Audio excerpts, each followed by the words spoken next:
realmente a mí me da mucho gusto poder ya colaborar con ella, tenerla aquí cerca, ¿verdad? Ella, yo no la conocí de estudiante, ¿verdad? Ya no tuve la suerte de conocerla de estudiante, pero yo, regresando al poco tiempo, la conocí porque tenía mucha inquietud de ella en estudiar genética, y un buen amigo mío ahí, ginecobstetra, le dijo, pues ve y pregúntale a Víctor Saavedra, porque a él también algo de eso le gusta y todo. Y entonces ella se fue a estudiar a México, a hacer, se salió bien preparada, porque no llevó clases conmigo, entonces salió muy bien preparada y se fue a México. Estuviste en el Centro Médico, ¿verdad? Nacional, en la parte de... No, en el Hospital General de México. En el Hospital General de México, muy bueno, sí. Ahí, muy bueno. Ahí yo conocí al jefe de patología de allí, muy bueno, era, le gustaba también mucho la genética y todo. Entonces, y ella ya regresó algunos años aquí, y afortunadamente la escuela ya la atrapó, y ya la tenemos aquí como profesor en la escuela. Entonces ya tiene su curso de genética, y ella les va a dar el curso de genética el siguiente semestre. Lo está armando muy bien, y entonces me da muchísimo gusto que por primera vez aquí la tenemos colaborando con nosotros en este curso, y seguramente que así le vamos a seguir después, ¿verdad, Ludivina? Sí, claro, sí, también. Ahí no te libras todavía de estos muchachos, porque el próximo semestre alguna cosa vas a tener que hacer. Ni les digas, porque porque si no van a empezar a desertar, van a decir, no, ya no. Que me van a escapar de una vez. Bueno, pues muchísimas gracias por aceptar la invitación, y por tu entusiasmo y cooperación de siempre, ¿sí? Entonces, cualquier cosa, pues ahí estamos en contacto, te dejo ahí con ellos, y chicos, chicas, pónganle mucha atención, les va a servir mucho, y además es su profesora de genética, que por primera vez en esta escuela se baja segundo año, y esa, de acuerdo a Johns Hopkins, Harvard, Stanford, etcétera, el mejor año para cursar genética es dentro de los 2 primeros años de la carrera de medicina. Entonces, pues van a ver que yo creo que sí va a ser así, y que lo van a aprovechar mejor ahorita en segundo año que esperarse tanto tiempo hasta quinto, ¿verdad? Entonces, pues adelante, y muchas gracias de nuevo, Ludivina. Gracias a ti. Bueno, muy bien, entonces, muchachos, ¿me escuchan bien? Sí, doctora. ¿Sí? ¿Quién es jefe de grupo aquí? Manifiéstese. Yo, Daniela. Daniela, ¿dónde estás? Ah, ya te vi acá. Daniela, sí. Alejandro Pérez Moreno. Sí. Ok, bueno, entonces vamos a platicar algunas cosas.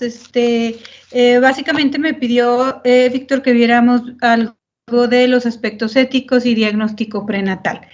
Entonces, pues bueno, vamos a ver algo más o menos sobre eso. Vamos a tratar de que más que una clase sea un conversatorio, es decir, pues que platiquemos algunas cosas entre todos. Entonces pónganse listos por ahí para que podamos tener una conversación. ¿Estamos de acuerdo? Sí, doctora. Sí. Muy bien. Entonces ustedes, por favor, contesten, porque esto de las clases virtuales, luego les digo yo a mis alumnos que parece a veces sesión de espiritismo, ¿va? Porque parece que está uno solo esperando a ver quién se comunica. Entonces, pónganse vivos. Bueno, vamos a empezar. Déjenme busco mi clase por aquí. Aquí está. ¿Ahí alcanzan a ver bien? Sí, se ve bien. Ok. Entonces, vamos a ver entonces algo sobre los aspectos éticos del consejo genético. Ustedes, bueno, ya vieron, yo me conozco muy bien el programa de biología molecular, entonces, pues ya vieron bastantes cosas. Tienen ya una visión bastante general de lo que es la genética humana, ¿verdad? Entonces, a ver, dígame alguno, ¿qué es lo que saben de la genética humana?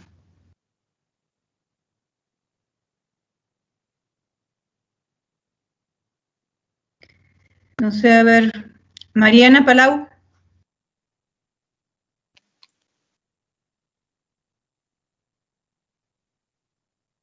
¿Estás por ahí?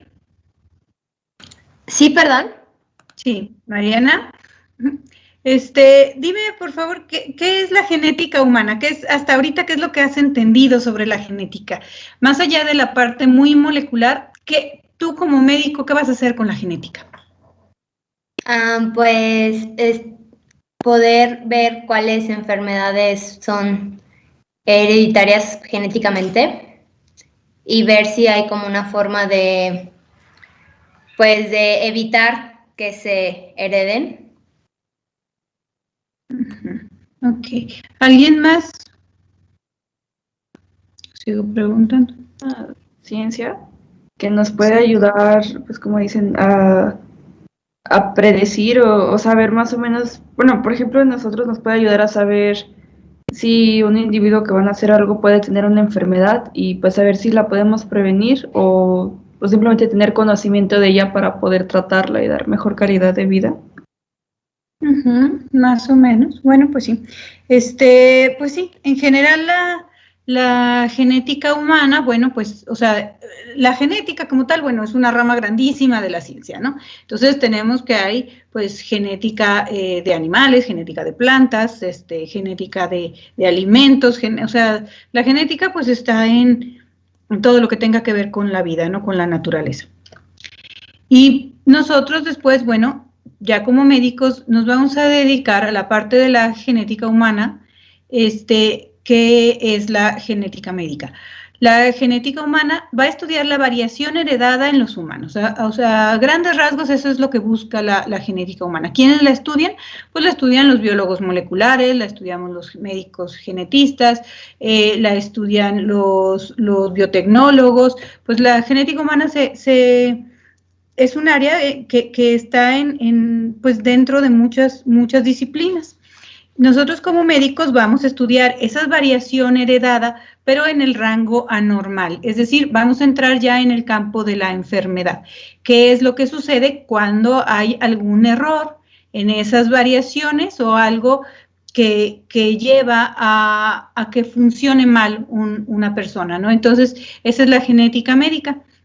Y dentro de la genética médica todavía hay varias ramas. Tenemos nosotros, por ejemplo, la genética de poblaciones, la genética que se encarga de estudiar pues los laboratorios, este tipo de cosas, o sea, como si fueran análisis. Tenemos también los genetistas clínicos, que somos nosotros. Entonces, nosotros ya vamos a ver todo esto que tiene que ver con el ejercicio médico de las enfermedades, o sea, relacionado con las enfermedades genéticas, ¿ok?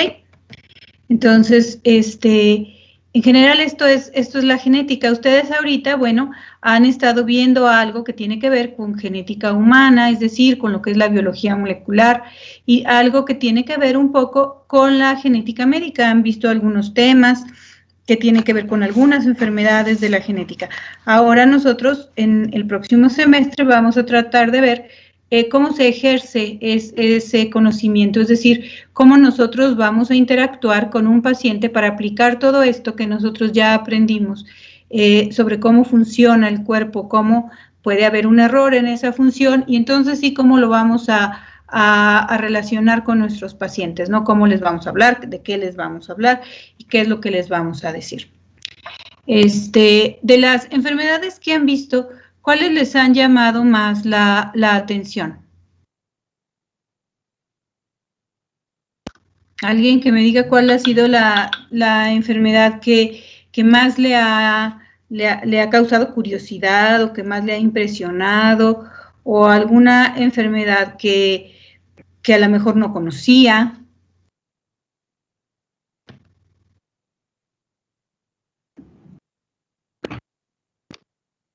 Ictiosis arlequín.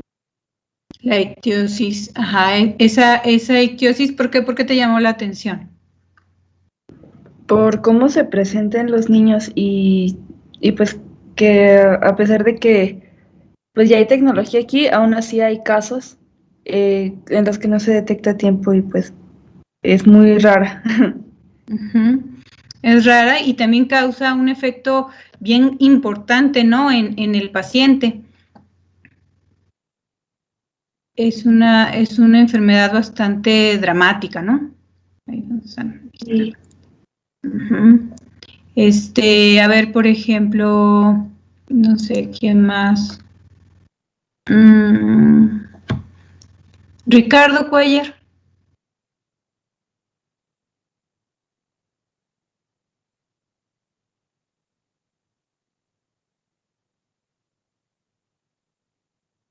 ¿Sí está por ahí?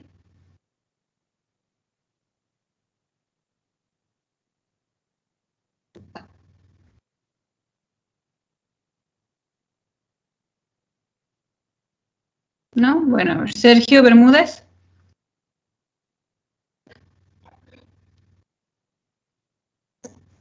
Sí, doctora. Ujú. ¿Tú, de las enfermedades que viste, cuál te llamó la atención y por qué? Las vimos el primer parcial, las progerias. Ujú. Pues muchas sí me llamaron la atención, unas muy aparatosas. ¿Ya conocías antes o alguna vez viste algún paciente con progeria? No, ver un paciente no. Ok.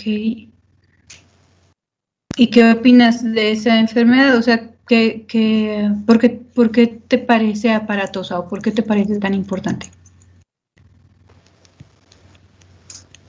Pues el, pues por el daño tan como progresivo y, y además de que son muy raras. Ujú. Ok. Tania Fabiola.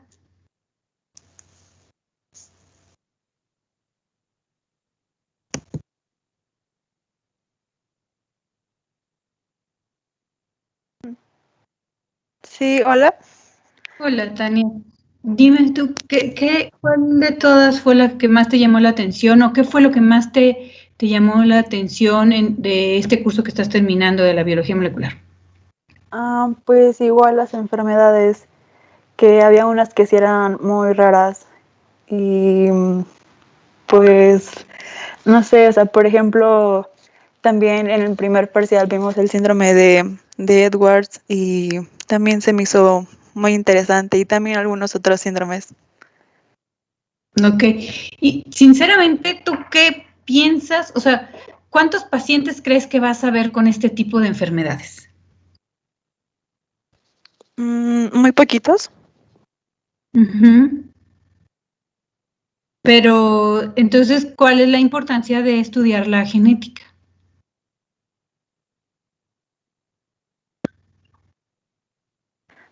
El hecho de que se pueden prevenir estos síndromes o, o saber también como que más información para poder entenderlos. Ok. Pues sí, la genética en general ha causado como mucha curiosidad desde hace pues muchísimo tiempo, ¿no? Entonces, ¿ustedes saben quién es este señor que está aquí de lentecitos? Mendel. Ese es, él es Mendel. Y ¿en qué años vivió Mendel? O sea, más o menos en qué año fue su trabajo y todo esto.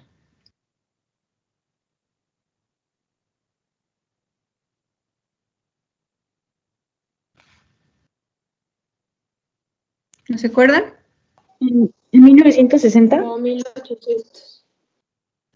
1857 por ahí, ¿no? Entonces, más o menos por ahí de 1850 y tantos, resulta que Mendel, ¿dónde vivía? ¿Saben? ¿Con monjes? Ajá, ¿En vivía en República Checa? Ajá, bueno.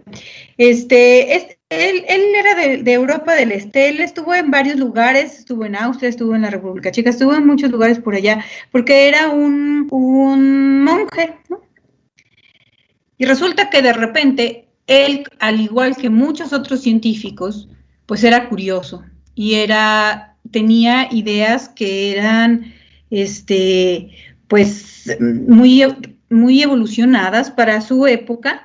Y entonces algunos aspectos ideológicos y demás cosas, pues resulta que fueron y lo confinaron en un monasterio chiquititito. Y entonces, pues para que no estuviera metiéndoles ideas extrañas ahí a los demás monjes, le permitían acceder únicamente al jardín.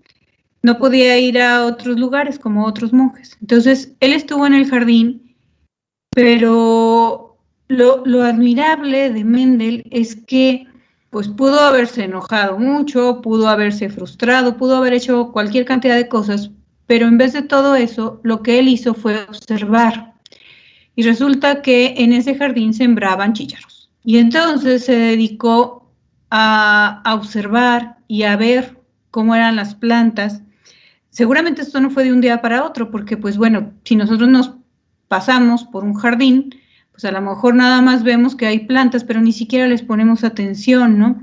Tenemos que tener una mente muy curiosa como para de plano sentarnos y aparte tener mucho tiempo disponible, para nada más sentarnos y observar y analizar y tener un pensamiento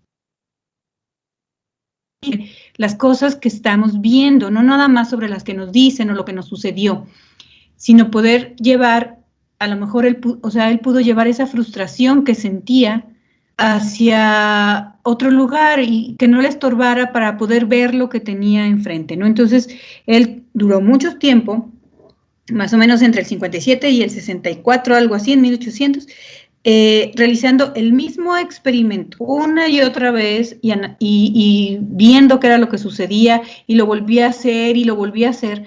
Y entonces por eso es que él llegó a las conclusiones que, bueno, nosotros ya conocemos como leyes de Mendel. Entonces, esto es muy importante porque él lo hizo por curiosidad. Él no iba o sea, bueno, sí trató de comunicarlo, porque bueno, él se dio cuenta que era importante, pero realmente no le hicieron mucho caso, ¿no? En los siguientes como 50 años apenas fue citado ahí una que otra vez, y después de ese tiempo, él, como nadie le hacía caso, bueno, pues abandonó ya esa actividad científica, y hasta mucho tiempo después fue que ya se le dio importancia, ¿no?, a lo que hacía. Entonces, él fue una de las personas más importantes en la genética porque tuvo esa curiosidad y porque tiene algo que todos los genetistas debemos tener, que es paciencia. Tenemos que saber observar y tener la paciencia de ver qué es lo que pasa con lo que estamos observando. Después de él vino, por ejemplo, otras personas como Darwin, que bueno, Darwin hizo muchísimas otras cosas aparte de analizar la evolución y de tener ideas y de poder desafiar a lo que era la ciencia en ese momento, diciendo lo que pensaban, ¿no? Que a lo mejor era diferente. Entonces, pues bueno, este señor tan simpático, es Darwin, que él trabajó por ahí también de 1800 y cacho. Entonces, ¿y ella? ¿Quién es ella? Rosalind Franklin. Ella es Rosalind Franklin. ¿Qué hizo Rosalind Franklin?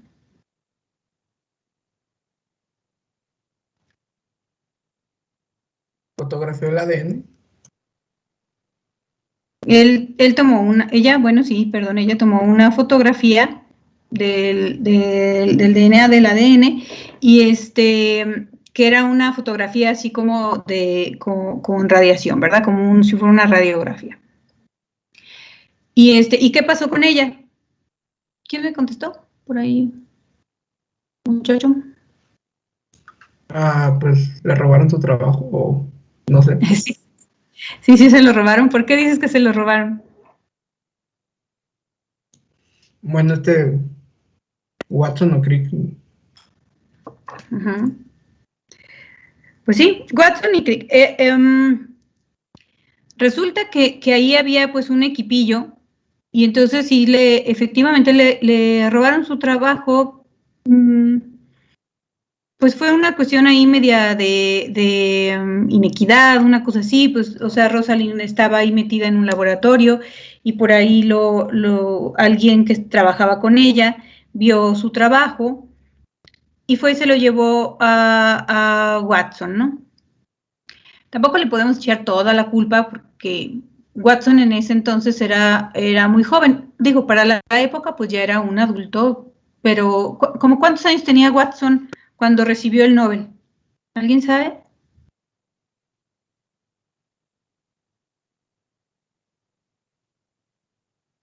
Ni idea, échenle un número. Gabriel, ¿tú qué contestaste? No sé, 40. A ver, ¿alguien? ¿Quién da más? 30. 30, a ver, ¿otra más? 35. Bueno, Watson tenía como 24 años, más o menos, cuando le dieron el premio Nobel, ¿no? Y entonces, pues sí, efectivamente, si no hubiera sido por el trabajo de Rosalind Franklin, pues ellos no hubieran podido entender, porque estaban hechos bolas, o sea, no sabían qué hacer, inferían unas cosas, pero realmente no sabían exactamente qué hacer con lo que ellos tenían. Y gracias a esta fotografía de Rosalind es que ellos entendieron todo este asunto de la doble cadena y todo esto, ¿no? Para dónde iba. A ella, bueno, no se le dio su premio porque además ella falleció, entonces, pues no pudo recibir ningún premio Nobel, pero bueno, el premio pudo haberse dado después, ¿no? Pero bueno, no se le dio nunca. Entonces, ella es efectivamente Rosalind Franklin. ¿Sí?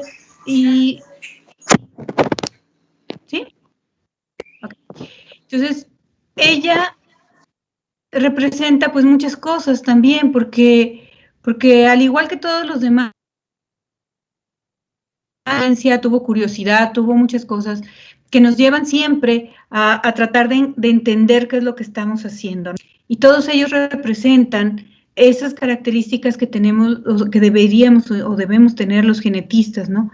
Tener siempre la curiosidad de ver más allá, de ver cosas que a lo mejor son raras, pero son importantes. Y que aun cuando lo que estemos haciendo sea algo muy pequeñito dentro de todo lo que es la ciencia médica, por ejemplo, bueno, pues es importante. Hay personas como ellos que saben un poquito más, pero también hay personas que no saben como mucho, pero de todas maneras están metidos en este asunto, como por ejemplo cuando se trata de las legislaciones, ¿no? Hay muchas personas diciendo qué se debe hacer y qué no se debe hacer. A través de la historia se han hecho libros. ¿Alguien ya vio esta película?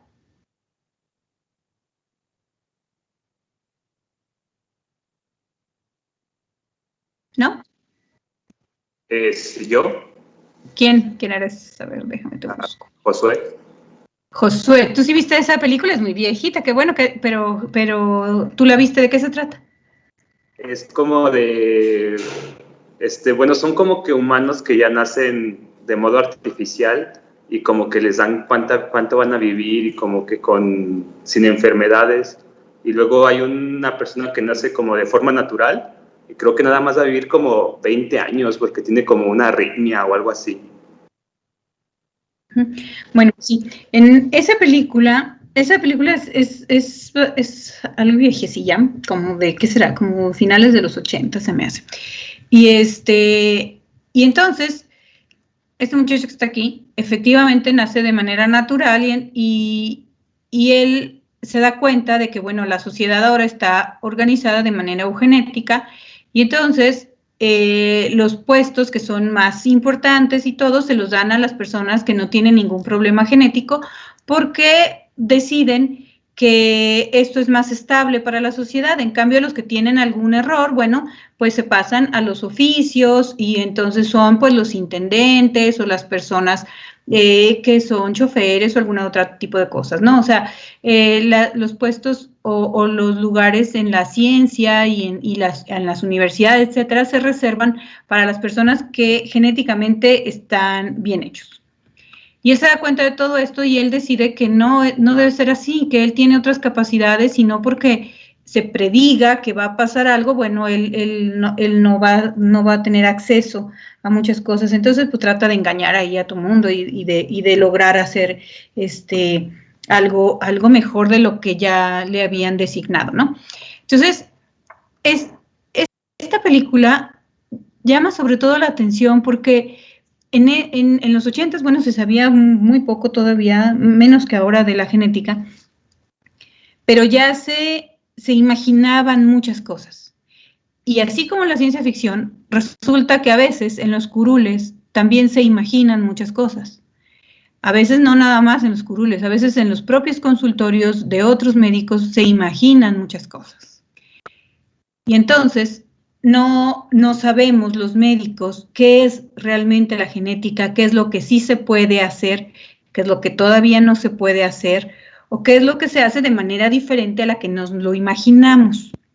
Por eso es que es importante que ustedes aprendan genética también, porque, como les digo yo a mis alumnos de 10º semestre, genetistas somos bien poquitos. En el país hay menos de 500 genetistas, entonces, pues somos muy pocos y necesitamos muchos ojos para buscar todos estos pacientes, ¿no?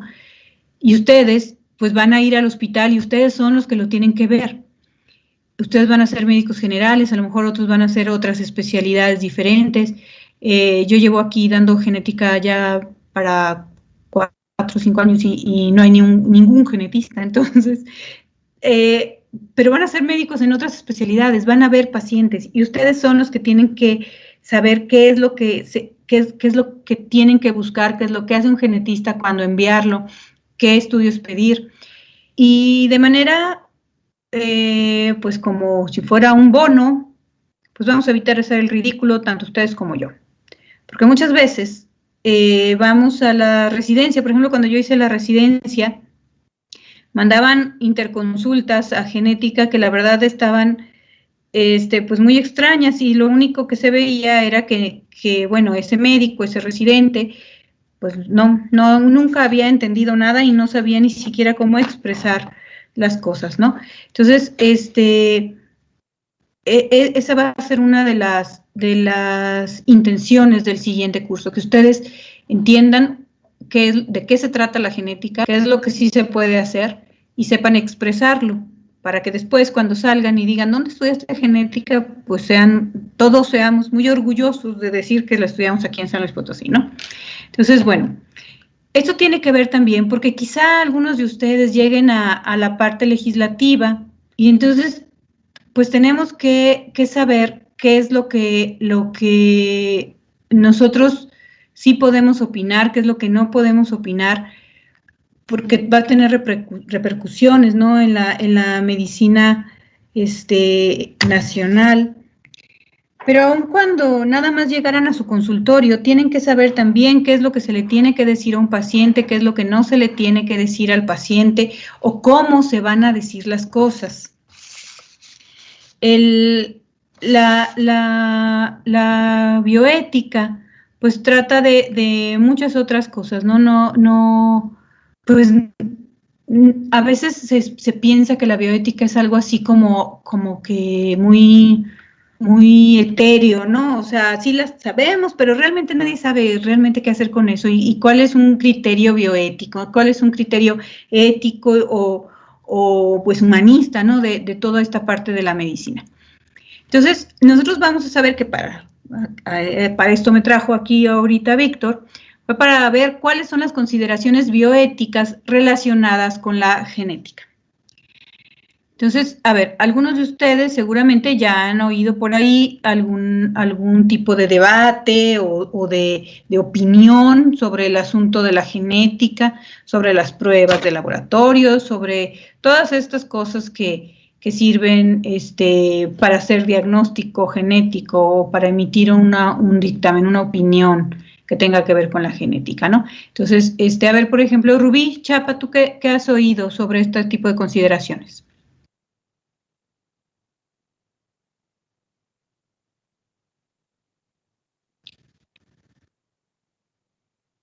¿No está por ahí, Rubí?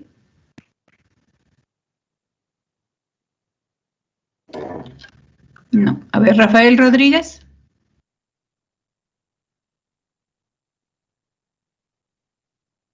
Pues he escuchado de muchos estudios. Hace no mucho vi un documental donde hacían, no sé si era mapeo genético, donde trataban de, sí, pues era mapeo genético, donde trataban de mostrar a qué ciertas enfermedades nos podíamos, o éramos predispuestos. Bueno, era un documental donde hablaba de eso. Uh-huh. ¿Y qué, y de qué se trataba? O sea, ¿qué opinión te dejó? ¿Qué viste? Pues vi que pues, es un campo que, o sea, no se le había tomado hasta hace poco tanta importancia y que pues tiene mucho que dar, ¿no? O sea, la cuestión de la investigación y entender, o sea, todo lo que conlleva eso, o sea, como que fue lo que más me interesó. Dije, wow, o sea, hay muchas cosas que no sabíamos y ahora sabemos, y muchas cosas que podemos saber. Claro. Y en cuanto a los aspectos legales, ¿has oído algo sobre los aspectos legales de la genética?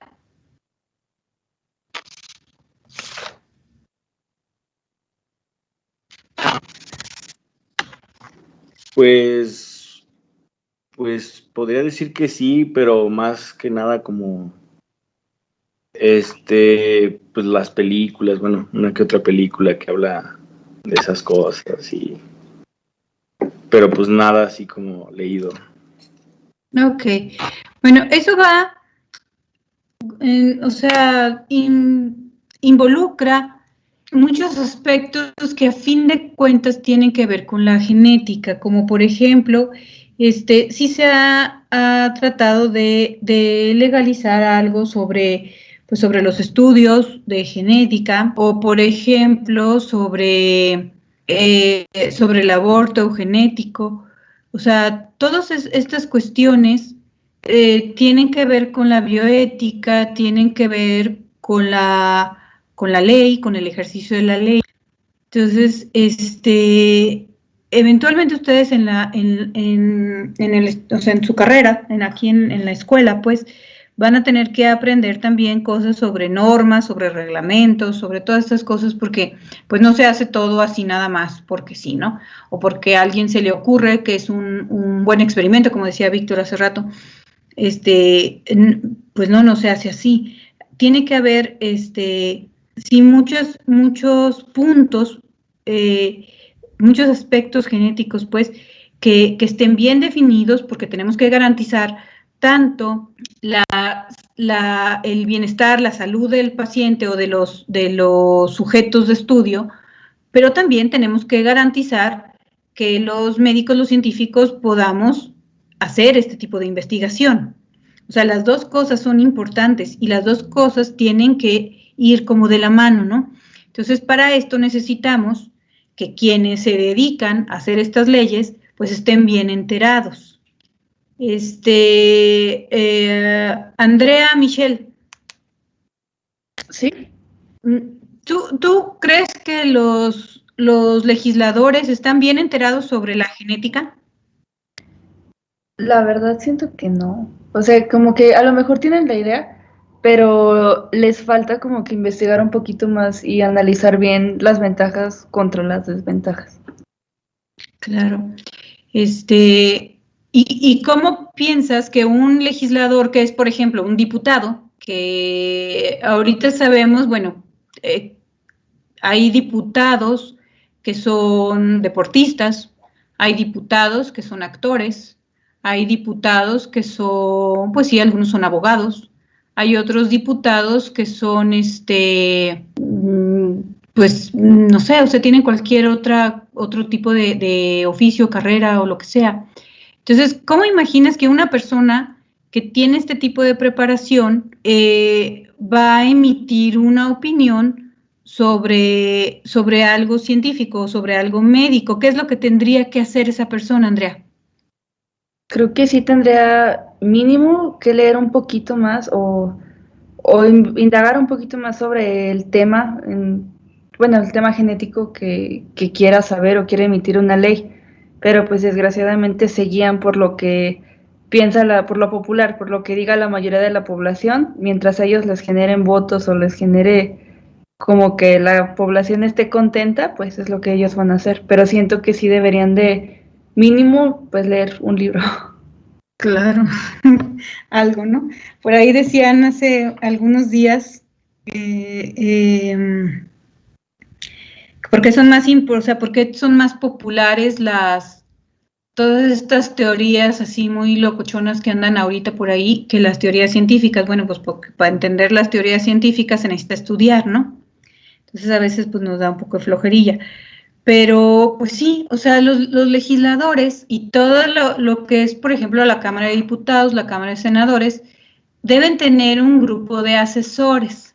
Entonces, estos asesores pues salen teóricamente de los institutos nacionales, de la Universidad Nacional, del CONACYT. Entonces, estos asesores son los que les van a ir a decir a estas otras personas que se dedican a votar qué es de qué se trata, ¿no? ¿Qué es lo que están diciendo? Efectivamente, uno de los problemas que tenemos en el país y quizá en muchos otros países también es que el grupo de diputados, por ejemplo, en el caso de México, pues es mucho más numeroso que el grupo de asesores. Y muchas veces, a mí, cuando yo estaba, después de que salí de la residencia, estuve en la UNAM y trabajaba en maestrías y doctorados. Y alguna vez mi jefe fue a la Cámara de Diputados y ahí me llevaba de secretaria para que tomaba notas.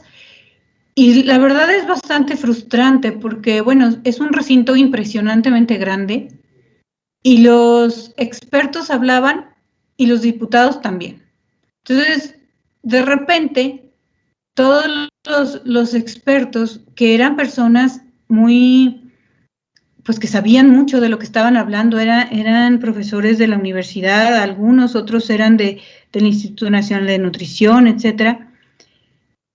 De repente nada más se volteaban a ver y se quedaban callados, porque los diputados seguían alegue y hablando y hablando. Y todo eso, pues, no deja ver más que la falta de educación, ¿no? Y una parte importante de la bioética en medicina es precisamente transmitir esta educación. Nosotros, como médicos, somos responsables de educar a nuestro paciente, pero hay que ver cuál es el enfoque de esta educación, ¿no? Tenemos la responsabilidad de investigar muy bien y de tener pleno conocimiento de lo que decimos, por ejemplo, en esta época, en nuestras redes sociales, a nuestros amigos, a las personas de nuestra familia. A ustedes seguramente ya les estará sucediendo que hay alguna reunión o alguna cosa, o en los chats ahorita les mandan preguntas sobre el coronavirus y sobre la vacuna y sobre todas estas cosas, ¿no? Entonces, esa es una responsabilidad muy grande porque se hace como una bola de nieve. Empezamos así en petit, a decírnoslo de uno a otro, pero eventualmente, y sobre todo cuando ustedes vayan creciendo y después salgan de la escuela y todo, quizá a alguno de ustedes les toque ser uno de estos asesores, y entonces tienen que tener muy claro cuáles son los fundamentos de la biología molecular, de las bases moleculares de la enfermedad, de la clínica y de la bioética, de las leyes que tienen que ver con la medicina. Todo esto es importante y ustedes lo tienen que tener, es una responsabilidad que tenemos todos los médicos. Entonces, como les digo a mis alumnos de décimo, ahorita a los profesores como a Víctor, como yo, por circunstancias nos tocó ser maestros, pero vamos a ser compañeros de ustedes y de todos, ¿no? Y entonces, lo que yo pueda hacer en mi consultorio de alguna manera va a estar relacionado con lo que ustedes hacen en el suyo. Entonces, si ustedes no saben, por ejemplo, para qué es un genetista, pues bueno, yo no tengo pacientes en mi consultorio. Si yo como genetista resulta que me pongo a dar medicamento para la gastritis y para todo lo demás, pues a lo mejor voy a meter la pata y el día que le llegue a uno de ustedes que sea gastroenterólogo, pues va a decir que, o sea, va a ver que esto estuvo mal, ¿no? Entonces, todo esto también, de todo esto también trata la bioética, ¿no? Son cosas que tenemos que entender. Todas estas consideraciones están relacionadas con la genética clínica, pero también con el ejercicio de la medicina en general, ¿no? Entonces, dicen por ahí que el campo de la bioética, pues es un terreno muy difícil, es como todo esto. Hagan de cuenta que este es el camino y aquí va la genética pobrecilla tratando de subir o de bajar, pues para donde sea más fácil. Entonces, el principal propósito de todas estas discusiones en bioética es exponer conceptos que están confusos o son erróneos o son producto de la ilusión o de algún pensamiento medio mágico. Entonces, pero hay que exponerlos y aclararlos para poder preparar el terreno para un crecimiento saludable de nuevas ideas. Es decir, que cuando cualquiera de nosotros tenga que emitir una opinión, pues sea una idea sana, ¿no? Sea una idea nueva y saludable que nos permita, como sociedad, bueno, pues avanzar. Entonces, la bioética trata de todas estas cosas, ¿no? Es la parte, pues, muy legal y muy humana también de la medicina. En el caso de la genética, que es lo que nos ocupa ahorita, pues la pregunta siempre es de quién es la información contenida en tu genoma. O sea, como en la película de Gattaca, ¿de quién es esa información? ¿Sí la puede utilizar el gobierno para decidir sobre la vida de una persona? ¿O el médico a lo mejor puede decidir qué decirle o qué no decirle al paciente? O el paciente puede obligar, por ejemplo, a su esposo, a su hijo, al otro familiar a que se someta a un estudio. Entonces, ay, se me olvidó quitarle esto aquí, no vean esta parte. Entonces, nosotros tenemos que entender qué es un conflicto de interés. Por ejemplo, muchas veces los estudios genéticos tienen que ver con el mercado, o sea, tienen que ver con aspectos de interés de negocios o económicos, etcétera, ¿no? Entonces, por ejemplo, a ver, dime, ¿quién anda por aquí? Vanessa López, ¿estás por ahí?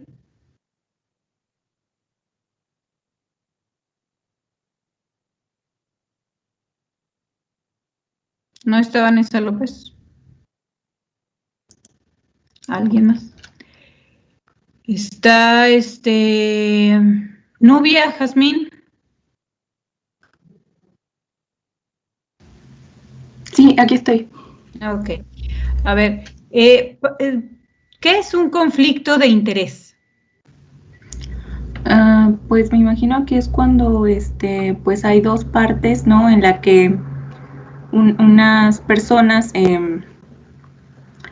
digamos que se tiene una propuesta, pero dentro de esa propuesta, pues existen otros factores, por ejemplo, los económicos o los políticos y todas esas alianzas que a veces se llegan a ver e interrumpen algún proceso al que se quiere llegar. Uh-huh. O sea, sí. Cuando alguien va a hacer un estudio, por ejemplo, bueno, hay que declarar que no tenemos conflicto de interés, es decir, que yo, fuera de mi interés clínico o científico, no gano ni pierdo nada, es decir, o sea, no tengo yo como que una situación que me vaya a sesgar hacia un resultado u otro, ¿no? Entonces, efectivamente, sí, muy bien, esto es un conflicto de interés. También existen patentes así como hay patentes para los medicamentos, bueno, también hay patentes para los estudios de laboratorio Y entonces, no sé si, por ejemplo, un gobierno facilita que un laboratorio obtenga una patente y entonces en ese estado, en esa población, únicamente se va a utilizar algo, bueno, ahí ya se cae en una irregularidad, por ejemplo. O además tenemos que registrar nuestro estudio. Y entonces, si resulta que yo voy a la COFEPRIS, por ejemplo, a querer registrar y hay alguna irregularidad y entonces deciden que me van a frenar mi proceso porque hay otra persona que por X circunstancia les favorece más que obtenga el registro. Entonces, todas estas cosas hay que saberlas muy bien porque tienen que ver, a fin de cuentas, con los exámenes de laboratorio que nosotros vamos a tener disponibles o no en un país. Después vienen todas estas cosas que son los consentimientos, las cartas de consentimiento informado. ¿Ustedes, alguien ya ha visto las cartas de consentimiento informado? Los van a ver ahora que empiecen a entrar al hospital, pero ¿alguien ha visto alguna carta de estas?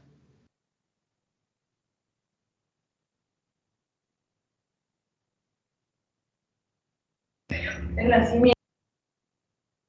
¿Perdón? Podría ser, es que no sé si sea una, Ajá. pero es cuando una mujer pues ya tuvo hijos y todo y le proponen como que algún método anticonceptivo como el medio permanente. Sí, exacto. O sea, una carta de consentimiento informado es un documento legal que forma parte del expediente clínico y que en el cual el médico o el laboratorio, por ejemplo, el responsable del laboratorio, le va a informar al paciente qué es lo que le van a hacer, para qué se lo van a hacer, qué va a pasar con ese resultado, si hay alguna complicación o si puede haber algún error o bueno, no error, más bien como un accidente, por ejemplo. O sea, todas estas cosas tienen que estar en esa carta de consentimiento. Pueden hacerse una o varias. Por ejemplo, si el paciente va a someterse a diferentes estudios, bueno, se hace una por cada estudio. Y entonces el paciente la lee y la firma y nos dice que está de acuerdo y que está enterado con todo lo que nosotros vamos a hacer o no vamos a hacer, ¿no? Entonces, esta es una carta de consentimiento informado y siempre tiene que estar perfectamente bien redactada, ser clara y estar a disposición del paciente y bien salvaguardada después en un expediente, ¿no? Bueno, y después nosotros tenemos aquí en México, por ejemplo, tenemos leyes, tenemos reglamentos y normas. Nosotros tenemos a la Constitución mexicana. Después de la Constitución, bueno, de ahí van a emanar diferentes leyes. Una de ellas es la Ley General de Salud. Y entonces, de ahí sale el reglamento, que también es el Reglamento General de Salud. Entonces, la ley nos dice qué es lo que tiene que ocurrir. En la Constitución se trata de que todos los mexicanos vamos a tener las mismas oportunidades y los mismos derechos, las mismas obligaciones. La ley, bueno, ya se va a hacer un poco más específica. Después en el reglamento se hace más claro y detallado cada uno de los puntos de la ley, es decir, cómo lo vamos a hacer, pero se vuelve operativo hasta que llegamos a una norma. Entonces, los médicos tenemos que conocer todas estas, las leyes, los reglamentos y las normas para poder ejercer bien y nosotros saber qué es lo que sí tengo que hacer. Para todos los exámenes del laboratorio existe una norma que los va a regir, donde dice qué es lo que sí se puede hacer, qué es lo que no se puede hacer y qué se va a hacer con eso. Por ejemplo, tenemos, no sé, la norma para los exámenes de sangre, para las transfusiones, para la disposición de los restos, etcétera. Nosotros tenemos normas que básicamente cubren casi todo. Y entonces, así de esta manera nosotros podemos ir definiendo de una manera legal de quién es toda esta información. Pero además de los aspectos administrativos que ustedes tienen que conocer, todos los médicos lo sabemos que tener bien en mente, también existen otros que son muy importantes y que no tenemos que olvidarlos. Cuando ustedes vayan creciendo en toda su vida profesional, siempre tienen que tener en mente algunos principios que son de las personas, ¿no? qué es la autonomía, qué es la justicia. Por ejemplo, alguien, ¿a qué se refieren cuando hablamos de la autonomía? A ver, no sé, aquí, Rubén González.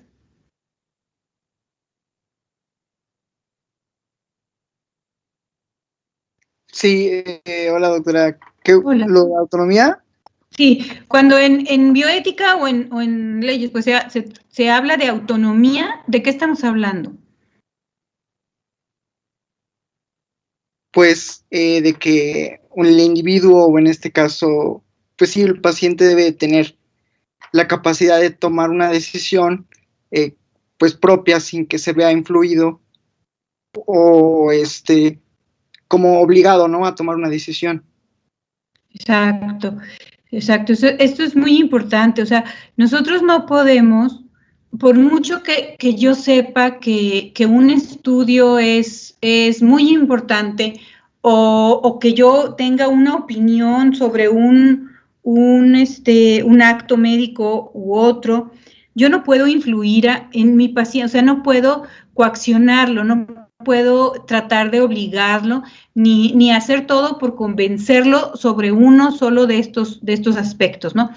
Mi obligación como médico es ofrecerle toda la información con la que yo cuente para que él tome su propia decisión, para que el paciente tome su propia decisión o en todo caso su tutor legal. Entonces, esto es algo muy importante que nunca se debe de olvidar en cualquier área del ejercicio médico. En el área de la genética, bueno, pues esto tiene que ver con los estudios o con pues los procedimientos que nosotros vamos a hacer, ¿no?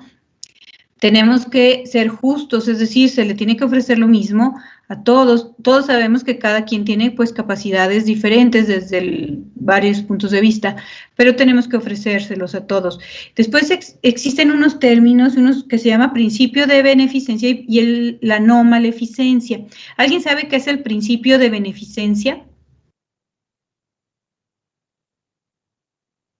Siempre tratar de causar el bien en el paciente, pero nunca hacer algo que vaya contra su salud. Ese es el de no maleficencia. Ajá. O sea, si nosotros hablamos del principio de beneficencia, significa que siempre vamos a buscar el bien del paciente, ¿no? Independientemente de mi trabajo, independientemente de mí, independientemente de mi laboratorio que me está financiando, independientemente de lo que sea, tenemos que buscar el bien del paciente, ¿verdad? Y el principio de no maleficencia significa que voy a hacer todo lo posible para no dañarlo, para dentro de lo que sea. Y eso incluye también para no dañarlo desde el punto de vista económico, por ejemplo. O sea, obviamente todos vamos a trabajar para vivir, pero no tengo que exagerar, o sea, tengo que tener pues ajustarme a lo que es real, ¿no? Tiene que ver con que no voy a tratar de quedarme a un paciente que yo sé que debe de ir con otro médico o que no voy a tratar por ejemplo, de operarlo cuando yo sé que quizá exista otra posibilidad. Entonces, siempre tenemos que buscar primero los tratamientos que sean más conservadores y después irnos moviendo hacia lo que sea más invasivo, ¿no? Independientemente de lo que yo haga, ¿ok? Entonces, estos son algunos otros de los principios muy importantes. Y por último, está esto que si bien no es un principio legal, pues es algo que tenemos que tener todos los médicos, ¿no? Y es la empatía. Tenemos que estar bien conscientes de que lo que tenemos enfrente no es una enfermedad, no es un órgano, es una persona. Es una persona que tiene pues intereses propios, que tiene preocupaciones, que a lo mejor no entienden nada de lo que le estamos diciendo. Entonces nosotros tenemos que repetir las cosas las veces que sean necesarias, con tal de que el paciente nos entienda. No es obligación del paciente entendernos. Es obligación de nosotros buscar la manera de hacernos entender. Nosotros no podemos ser tan soberbios como para decir, oye, es que el paciente es tan tonto que no me entiende. O sea, eso nunca jamás nos debe de pasar por la cabeza, ¿no? Tenemos que buscar la forma de que el paciente nos entienda. Y, por ejemplo, dicen, a mí me gusta mucho la educación, y los maestros siempre dicen que tú has entendido algo cuando eres capaz de explicárselo a un niño de 6 años, ¿no? Bueno, esto realmente lo que significa es que si de verdad tú eres, entiendes bien lo que estás haciendo, tienes que ser capaz de explicarlo a alguien que no tiene el conocimiento previo que tú manejas, ¿no? Entonces, todo esto es empatía, tenemos que ponernos en los zapatos del paciente, sobre todo en el caso de las enfermedades genéticas. En el caso de las enfermedades genéticas, como ya habíamos visto, son raras, eso ya lo vieron ustedes, ya tienen una idea bastante clara de lo raro que puede ser una enfermedad genética. Son pocos, si lo vemos desde el punto de vista de la salud pública. Si yo le pregunto a un compañero mío que haga salud pública, pues, ¿con qué vas a trabajar? ¿Con la diabetes o con la progeria? Pues entonces me van a decir, pues con la diabetes, porque pues de esos hay un montón y todo el país se me puede despochinar si yo no trato a los pacientes diabéticos, ¿no? Pero eso no significa que sean realmente pocos. Cada año nace en el mundo más o menos unos como 4,5 millones de niños con algún defecto congénito, ¿no? O con alguna enfermedad genética. Entonces, realmente son muchos. Entonces, ninguna enfermedad es tan rara como para que no merezca atención. Entonces, sí, efectivamente, vimos que hay enfermedades muy raras, enfermedades que se presentan muy poco, pero para esa familia, para esa persona, es todo. Para ellos es su 100%. Entonces, le va a traer algunos problemas, por ejemplo, pues pues no sé, emocionales, psicológicos, algunos conflictos que tienen que ver con la familia y con la dinámica de la familia. Va a tener también repercusiones económicas, y de todas esas nosotros tenemos que ser sensibles. Tenemos que, por lo tanto, pensar en que todos estos estudios y todas estas cosas muy científicas, todo nuestro trato al paciente, pues tiene que regirse de manera ética, ¿no? Entonces, en general, por ejemplo, si vamos a ser un poco más concretos, hay varios principios éticos que son aplicables a los estudios genéticos. Entonces, hablamos, por ejemplo, de confidencialidad. ¿Para quién va a ser confidencial el estudio? Nosotros podemos, por ejemplo, decir que el estudio va a ser confidencial para todos menos para el paciente. O podemos decir que va a ser confidencial incluso para el paciente, pero todo esto tiene que registrarse en la carta esta de consentimiento y el paciente lo tiene que saber. De todo lo que hagamos, cualquier cosa que hagamos, tenemos que informar al paciente. Entonces, tenemos que extremar todas las precauciones para que nuestros resultados estén bien salvaguardados y que dentro de lo posible se mantenga, como dijimos, el anonimato del enfermo, del paciente. Ahora, el investigador puede reservarse el derecho de dar o no los resultados a los participantes, como decía, y se tiene que explicar por qué. Le tienen que decir al paciente, y ya si el paciente o el individuo que va a entrar al estudio está de acuerdo, bueno, tiene que firmarlo, porque también nosotros tenemos que pues, protegernos, ¿no? Desde el punto de vista legal. Ahora, los resultados que se entregan a los participantes siempre deben ser confirmados. Nunca vamos a dar resultados preliminares, porque pueden cambiar y entonces van a crear confusión y nos puede traer un problema de muchos tipos. Puede haber problemas legales, problemas pues para el paciente, puede haber pues una afección psicológica al paciente por lo que nosotros le estamos diciendo. Es muy importante, la comunicación de los resultados siempre debe ser dada en conjunto con la consejería genética, es decir, nosotros en genética no hacemos lo que un laboratorio cualquiera, o sea, no damos el resultado en un sobre, tenga, lléveselo y ya usted se lo lleva a su paciente, a su médico, no. El resultado de genética lo da el genetista o en otros países donde hay consejeros genéticos, pero aquí en México lo da un asesor genético. Entonces, el asesor, el médico, tiene que explicar el resultado y no se va el paciente hasta que entendió lo que dice su resultado. Es decir, no hay un laboratorio X que lo haga y luego lo mande. Ya hay algunos laboratorios que hacen cariotipos, por ejemplo, y eso, pero no cuentan con esta parte del asesoramiento. Y eso es muy importante. Los exámenes de genética no pueden volverse un estudio cualquiera, porque tienen unas implicaciones muy grandes para el paciente, ¿no? Entonces, además, bueno, los participantes deben estar enterados del posible valor comercial futuro del material que se va a desarrollar con sus muestras o de las políticas de comercialización. Es decir, si yo lo que estoy buscando es un gen o alguna cosa que me va a servir eventualmente para hacer diagnóstico, significa que alguien va a poder cobrar por eso. Entonces, el paciente tiene que estar enterado y tiene que haber un acuerdo ahí. El paciente o el individuo de estudio, pues va a aceptar el acuerdo y entonces sí se prosigue, ¿no? Con todo el proyecto.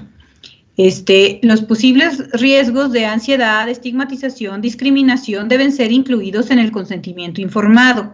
Es decir, sí se le tiene que avisar al paciente que pues debido a estos resultados podría ser que si se dan a conocer de manera pública, pues bueno, exista algún conflicto para él, ¿no? En su vida diaria.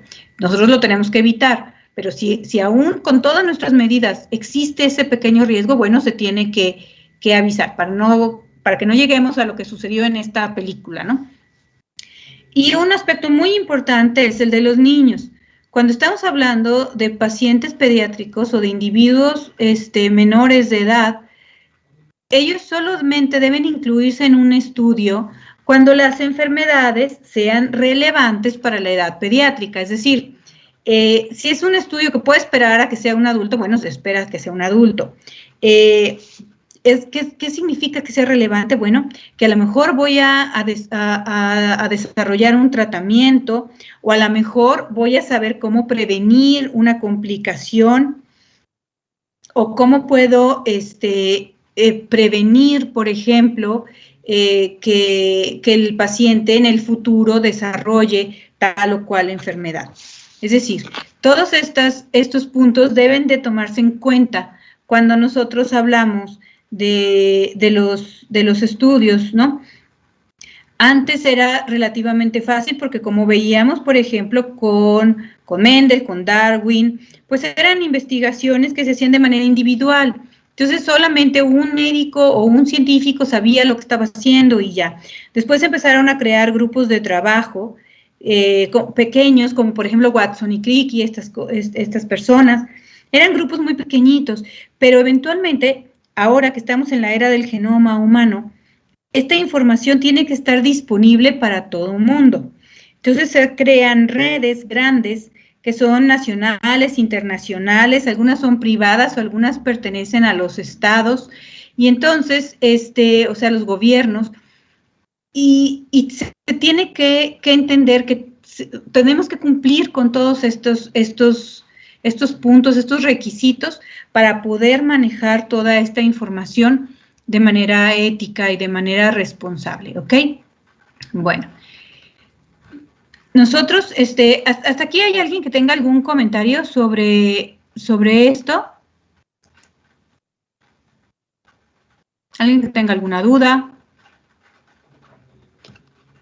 Yo tengo una duda, pero es que, o sea, bueno, es que sí he escuchado como que últimamente hay mucho conflicto con lo de la vacuna del COVID, porque, bueno, dicen que afecta más de que al nivel del genoma y así, que pues, según lo que he leído, no afecte nada.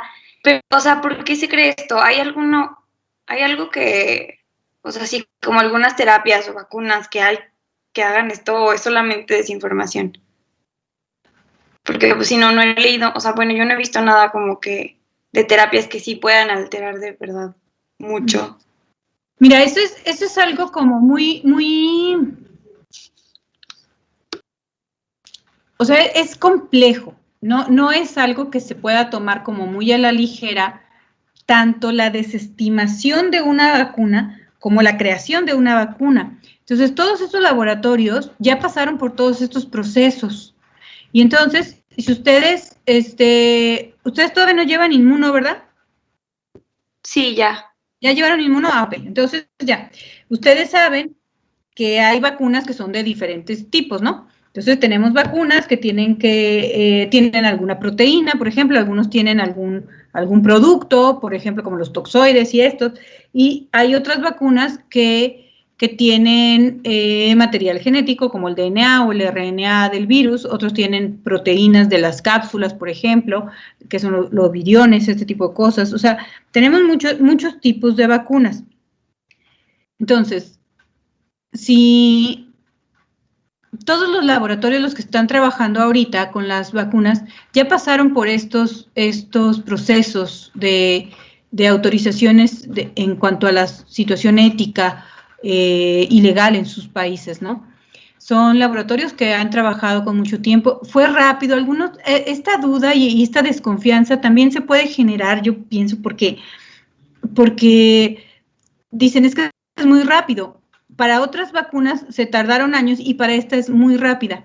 Bueno, hay que acordarnos que sí, la enfermedad a lo mejor tenemos un año con ella, pero el virus se parece a otros y esos otros virus, por ejemplo, es un virus de la familia del SARS, ya se han estudiado desde antes. Entonces tenían los médicos o los científicos que estaban haciendo todas estas vacunas esos antecedentes, no es que empezaran de cero. Entonces se fueron, en eso es en lo que se han estado apoyando. Ahora, ¿cuál vacuna es más efectiva que la otra? Bueno, en eso estamos. Son diferentes tipos, hay como 7 laboratorios que están haciendo vacunas más. Algunos tienen una base, otros tienen otra. Entonces, ahorita sabemos la parte que es analítica, es decir, lo que nos dicen los estudios que son en las computadoras, ¿no? Entonces, hasta ahí nosotros, esa es la información que tenemos. Ya se llevaron los estudios en personas y ahora lo tenemos que trasladar a la población abierta. Y ya después de eso, bueno, ya se verá cuál era la más eficiente o no. Pero eso no significa ni que sea buena ni que sea mala. O sea, simplemente es un procedimiento, ¿no? Y volvemos a lo que estábamos diciendo hace ratito. Muchas veces todas estas teorías conspiracionales y pseudocientíficas y todo esto, pues son más fáciles de creer porque no implican así como que estudiarle mucho. Entonces, pues a la gente se le hace más fácil a veces. Dicen que es más fácil engañar a alguien que convencer a alguien de que ha sido engañado, ¿no? Entonces, por eso es que son difíciles. A nosotros lo que nos queda, bueno, es leer. Ustedes ya llevaron TICS, ¿verdad? Entonces, ya saben más o menos cómo se debe de leer un texto científico y después tratar de pasar esa información a los que están junto a nosotros, ¿no? Entonces, pues más o menos, ¿qué más te puedo decir, Ana? Pues no hay como mucho, porque lo único que tenemos que hacer, pues, es tratar de ver de manera crítica lo que está pasando. ¿Por qué la gente piensa una cosa u otra o desconfía de las vacunas o lo que sea? Pues no sé, la verdad yo tampoco entiendo como mucho a la gente, pues, porque bueno, deberíamos de confiar, ¿no? Entonces, eso es lo que yo creo, pero evidentemente no pasa, ¿no? El miedo y la mala información a veces es muy poderosa, entonces, pues es de lo que tenemos que tener mucho cuidado. ¿Sí, más o menos? Sí. Bueno, gracias. Bueno, no de qué. Bueno, entonces, en genética nosotros tenemos diferentes tipos de pruebas. Hay básicamente, las podemos englobar cualquiera que tengamos en estos grupos. Podemos tener biobancos, es decir, hay... por ejemplo, en la genética que es epidemiológica o en la genética de poblaciones, etcétera, se analizan familias y entonces nosotros buscamos todo esto que ustedes han oído por ahí que se llaman polimorfismos, por ejemplo, y vemos lo que es una mutación y todo esto, y guardamos esa información genética en un banco. Y entonces, cuando alguien quiere saber algo sobre esa mutación, bueno, pues se va a dirigir a ese banco. Algunas de estos pedacitos de DNA se pueden comercializar y es lo que utilizamos como sondas para hacer algunos experimentos. Ustedes en biología molecular ya vieron muchos de estos estudios, ¿cierto? Ya vieron lo que es la PCR, el FISH, todo esto.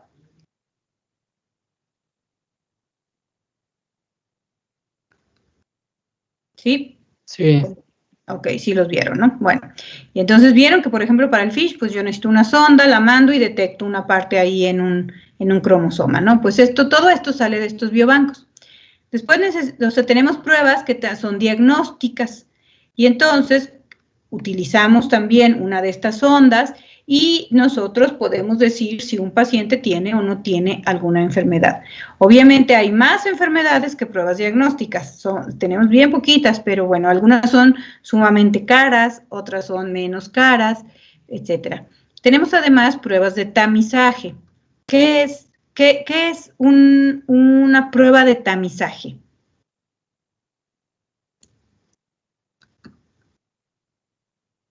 ¿Alguien sabe, Taide?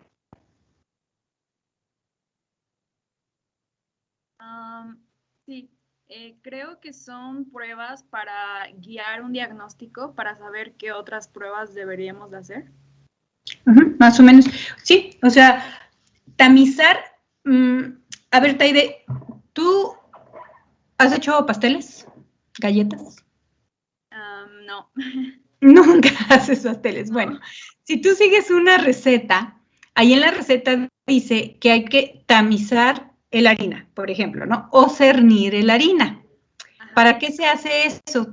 Ya no has hecho ninguna, pero ¿para qué piensas que nosotros pasamos por un colador la harina? Pues para quitarle como partículas más grandes o que puedan pues dañar la mezcla. Exacto, o sea, nosotros cuando hacemos un tamizaje de algo es porque vamos a separar algunas cosas de toda esa muestra grande que tenemos, ¿no? Y entonces, nosotros, por ejemplo, hacemos el estudio, el tamiz neonatal. ¿Ustedes han oído hablar del tamiz neonatal? Sí. Sí. Ok, ¿para qué me sirve el tamiz neonatal? ¿Qué incluye o qué se hace ahí? ¿Para qué lo hago? Se incluyen ciertas pruebas para ver si los neonatos tienen alguna enfermedad congénita. Puede haber algunas que son de hormonas y de diferentes cosas, ¿no? Entonces, la idea del tamiz neonatal, pues, es poder predecir o poder evitar o prevenir que el niño que ya tiene algo, pues se vaya a desarrollar de manera equivocada, ¿verdad? Se va a enfermar. Entonces, pues bueno, tenemos en genética, hay varias pruebas que son pruebas de tamizaje. También tenemos otras pruebas que se llaman pruebas de estado de portador. Nosotros, por el tipo de herencia de las enfermedades, podemos inferir que alguien no padece la enfermedad, pero porta el pedacito anormal en el DNA, ¿no? Entonces, puede heredar la enfermedad. No la padece, pero sí la puede heredar. Entonces, estas pruebas se encargan de buscar a esta persona que sí puede heredar la enfermedad, ¿no? Él es un portador. Después tenemos otras que se llaman pruebas predictivas para enfermedades de inicio tardío, como por ejemplo para el Huntington o por ejemplo las pruebas predictivas para cáncer de mama o de alguna cosa de estas. Entonces, todas estas pruebas tienen que regirse por aquellos principios que nosotros ya hablamos hace un momento, ¿ok?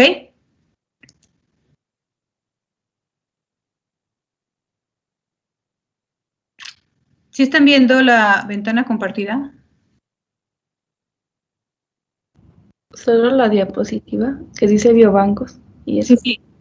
Ajá, Sí, esa. Ah, es que aquí me salió un mensajillo que dice que hay un problema con el uso compartido. Ok, bueno, entonces continuamos. Bueno. Todo esto del asunto de la bioética y de las pruebas de laboratorio y todo esto, nos sirve a los genetistas para muchas cosas, bueno, pues para tratar a nuestro paciente y todo, pero sobre todo nos van a llevar a la parte más humana de la práctica de la genética, que es el asesoramiento genético. Entonces, nosotros, ¿para qué vamos a otorgar asesoramiento genético? Jonathan, ¿tú para qué quisieras un asesoramiento genético? Ya sea para ti, para tu paciente, para un familiar. Pues, o sea, sería como, se refiere a que si yo voy a pedir como una segunda opinión a un genetista. ¿A esto se refiere? No necesariamente segunda opinión, porque es la primera del genetista. Es decir, en el asesoramiento genético, los genetistas vamos a informar al paciente y lo vamos a acompañar, le vamos a explicar qué es lo que está pasando. El asesoramiento genético, yo creo que bueno, para mí es el corazón de la genética, o sea, no tendría sentido mucho de lo que hace un genetista si no cae en el asesoramiento genético, ¿no? No le encontraría yo sentido a mi práctica clínica, por ejemplo, si únicamente hiciera yo estudios y los paso y ya. Para mí como genetista eso no tendría como mucho valor. El asesoramiento genético es lo que a mí me mueve como genetista, ¿no?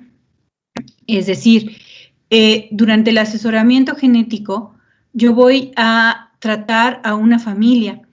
Yo creo que esa es una de las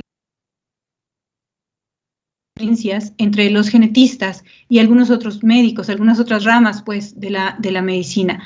Los genetistas no tratamos pacientes, nosotros tratamos familias.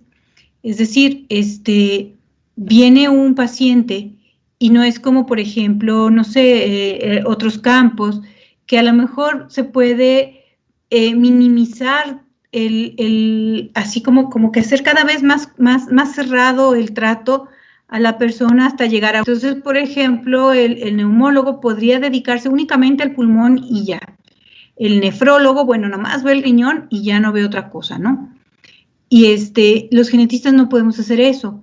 Los genetistas vemos a todo el individuo, pero vemos más allá, tenemos que ver a su familia, porque tenemos que buscar las personas que están enfermas de lo mismo, tenemos que ver si es algo aislado o es algo que sí se está repitiendo en su familia.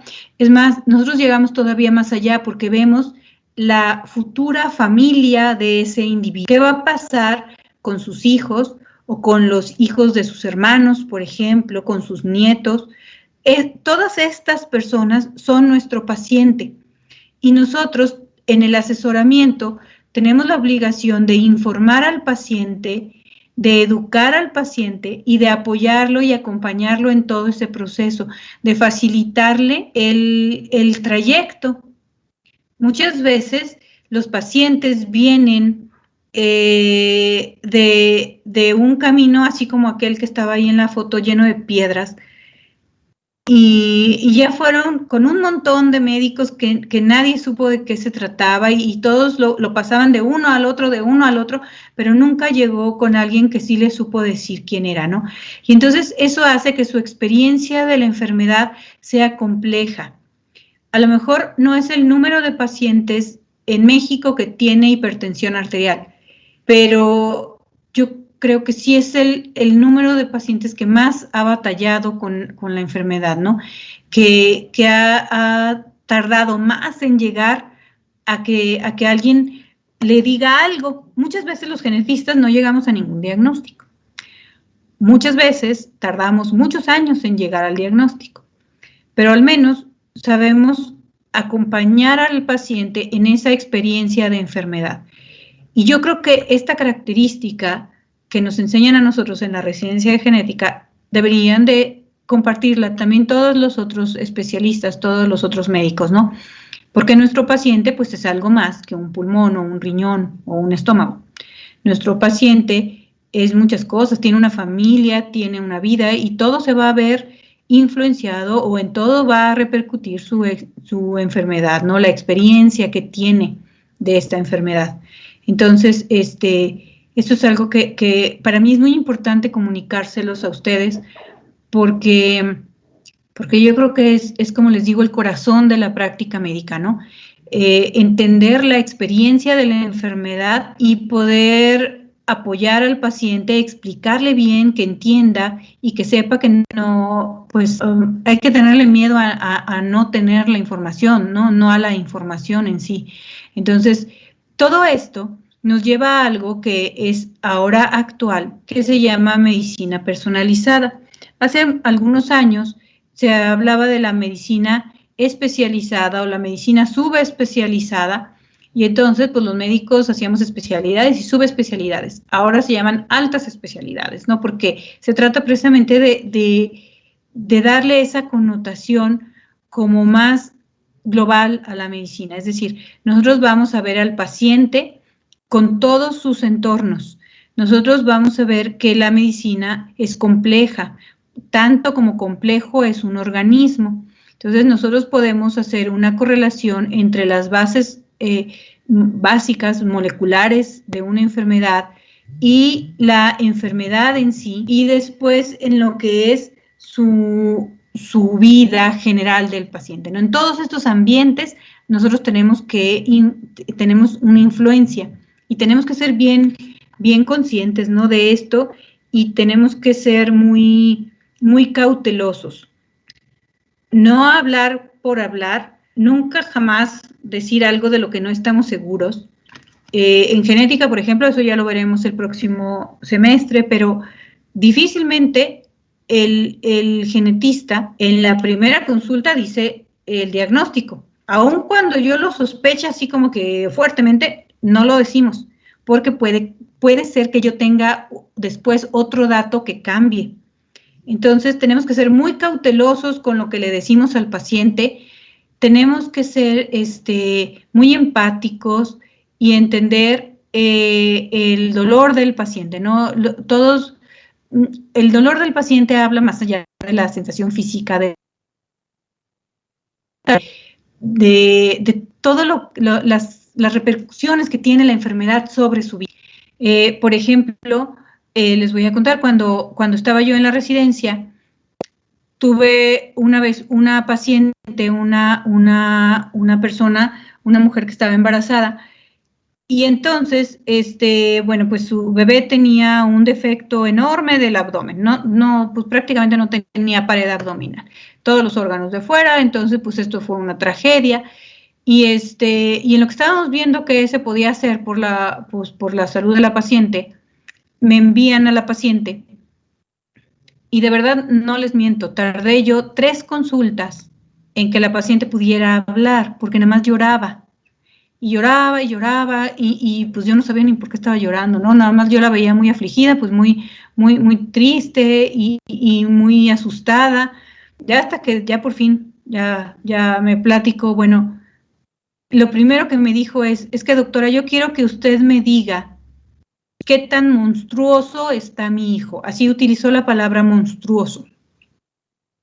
Y entonces ahí yo como que medio entendí qué era lo que estaba pasando y dije, qué pobre señora, o sea, tiene meses pensando que tiene un ser monstruoso viviendo dentro de ella, ¿no? Y es su hijo. Y entonces ya me empezó a platicar, y lo que sucedió fue que ella estuvo yendo a todos los ultrasonidos ginecobstétricos, y entonces el doctor que hacía el ultrasonido tenía ahí a los residentes y les explicaba a los residentes con términos clínicos y con términos radiológicos lo que estaba observando, pero nunca se acordó que ese embrión, ese feto que estaba viendo, estaba adentro de una señora.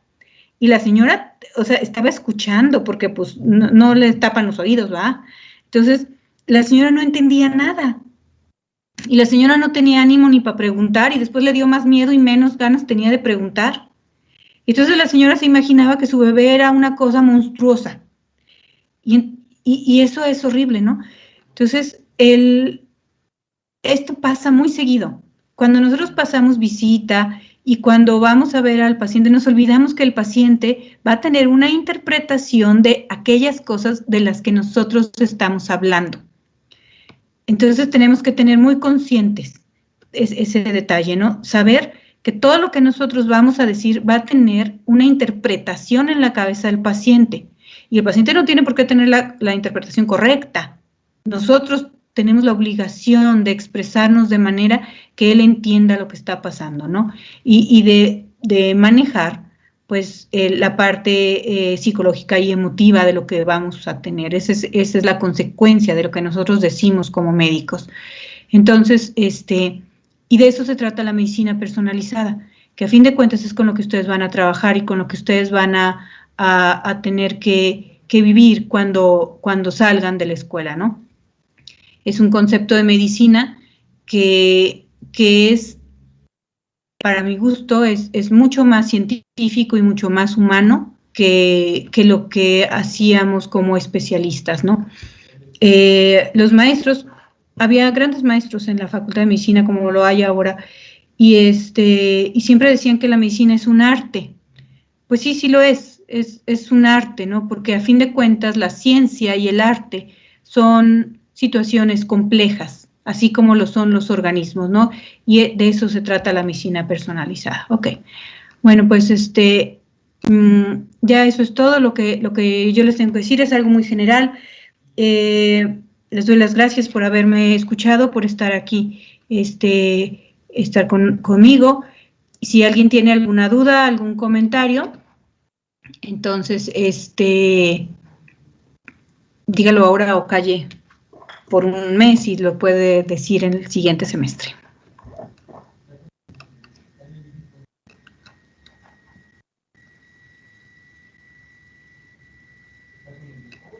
¿Nadie?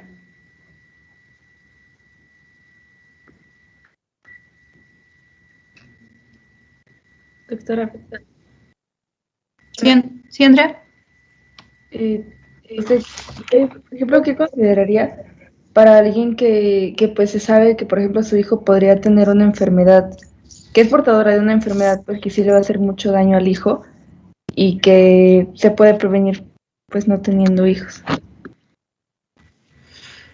Bueno, eso lo vamos a ver todo esto más ampliamente el próximo semestre, pero eso es una de las partes más importantes del consejo genético. Pues yo pienso que un porcentaje alto de los pacientes que vemos en el consultorio van precisamente con esta pregunta, ¿no? Afortunadamente, bueno, los seres humanos somos bastante inteligentes, entonces ya cuando llegamos al genetista ya tenemos una idea bastante real de las cosas, ¿no? Entonces no te creas que se me complica tanto, ¿no? En el consultorio. Pero sí muchas veces tenemos que dar noticias pues que no son las más adecuadas. Y entonces el asunto de la pues toda la vida reproductiva pues es algo que se toca con frecuencia en el consultorio. Entonces, ¿qué les decimos? Eso tal cual, que la enfermedad puede ser hereditaria. Les hablamos sobre la enfermedad y o sea, en mi consultorio, por ejemplo, bueno, le hablo al paciente, le explico cómo es la enfermedad, le muestro lo que se pueda sobre la enfermedad de la que se trata y la que pudiera tener su hijo o hija. Y pues se les plantean las complicaciones, la manera en la que viven la enfermedad los pacientes, y entonces se sugiere que bueno, la única manera de evitarlo pues es no teniendo hijos, pero a fin de cuentas la decisión es del paciente. Si aún así el paciente me dice, no, es que para mí es muy importante tener un hijo propio y quiero tenerlo, bueno, pues entonces se acompaña al paciente. O sea, lo vamos a enviar. Generalmente vienen ya de un ginecólogo que los está viendo y entonces ve a la pareja, el ginecólogo o a la mujer embarazada o no sé si es un hombre. Alguna vez tuve pacientes varones que llegaban sin pareja, tenían la enfermedad y nada más querían saber por si en el futuro llegaban a tener la oportunidad. Entonces, pero se les explica todo, ¿no? Y si deciden tener un hijo, bueno, pues se les acompaña y ya. O sea, lo único que no tenemos que hacer los médicos, sea lo que sea, es juzgar, ¿no? Entonces, nosotros damos todas las opciones, el paciente decide y nosotros le acompañamos hasta donde el paciente necesite o hasta donde el paciente quiera, ¿no? Si sabemos desde antes, es mejor porque pues ya tanto el ginecólogo, el pediatra o yo, lo que sea, o sea, todos sabemos qué esperar. Y entonces, pues vamos a estar acompañando ese periodo gestacional con todos los cuidados para saber si traía alguna enfermedad. Después, cuando nazca el bebé, pues lo vamos a cuidar como debe de ser y así no la vamos a llevar, ¿no? Entonces, se le va a proporcionar. Tratamos siempre de trabajar de manera colegiada, multidisciplinaria, pues, y entonces dar el apoyo que se necesite. Ya sea, te digo, de un ginecólogo, de un pediatra, de un psicólogo, un psiquiatra, etcétera, ¿no? ¿Más o menos, Andrea? Sí, doctora. Ok. ¿Alguien tiene alguna otra pregunta, algún otro comentario?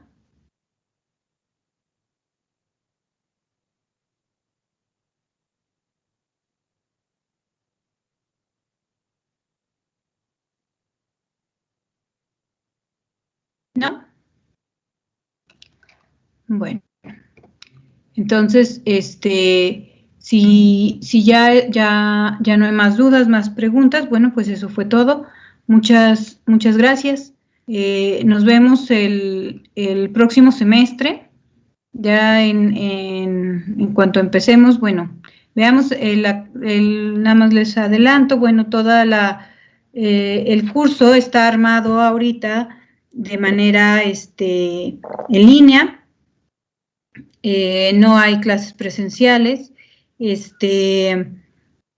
Mucho del trabajo es asíncrono, es decir, o sea, ustedes lo hacen por su parte y lo comentamos en una sesión que la llevamos aquí igualito como Víctor por Teams. Trato de trabajar una aula invertida, es decir, ustedes trabajan en sus casas, leen y todo, y durante la clase nosotros vemos dudas, hacemos comentarios, hacemos conversaciones, etcétera, para que quede claro los conceptos que vamos a estar trabajando. Básicamente trabajan ustedes mucho, ¿ok? Pues si no hay ningún otro comentario, eso es todo. Muchas gracias. Gracias a los que pusieron mucha atención, a los que estuvieron de alguna otra forma aquí también, les agradezco mucho y espero que les vaya muy bien, que pasen muy feliz año. ¿Ok? Muchas gracias. Muchas gracias. Gracias. Gracias.